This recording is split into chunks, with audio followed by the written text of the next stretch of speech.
Վախենում է Թուրքիայի նախագահը քաղաքական հեղաշրջումից։ Սեփական քաղաքացիների մեջ ահաբեկիչներ է փնտրում Էրդողանը։ Թուրքիայի ներքին գործերի նախարար Ալի Երլիքայան հայտնել է, որ անվտանգության ուժերը երկրի 39 նահանգներում խուզարկություններ են արել։ Արդեն 160 մարդու ձերբակալել են, նրանցից 95 կալանավորել որպես ահաբեկիչներ։ Թուրք իրավապաշտպանները գրում են, որ իբրև ահաբեկիչների տներ իրավապահները մտել են գիշերվա ժամերին։ Նրանց մերկ տներից հանել են, ահաբեկել քնած երեխաներին ու կանանց։ Շատերին ծեծել են ընտանիքի անդամների աչքի առաջ։ Սա անմարդկային է։ Միջազգային իրավապաշտպան կազմակերպությունների ուշադրությունն են որոշ իրավապաշտպաններ հրավիրել Թուրքիայում տեղի ունեցողի վրա։ Ձերբակալվածների թվում նաև Էրդողանի երբեմնի բարեկամի գլխավորած հիմա Թուրքիայում ահաբեկչական համարվող ՖԵՏՕ կազմակերպության անդամներն են։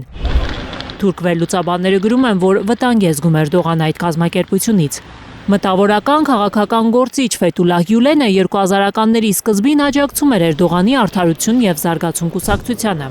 Հետո Թուրքիայի նախագահը հասկացել է, որ նա այլևս չի ենթարկվում իրեն, ունի սեփական գլոբալ ցանց, ֆինանսներ ու ազդեցություն։ Էրդողանի համար Գյուլենը դարձել էր պետություն պետության մեջ։ Թուրքիայի իշխանությունները նրան մեղադրել են 2016-ի ռազմական հեղաշրջման փորձը կազմակերպելու համար։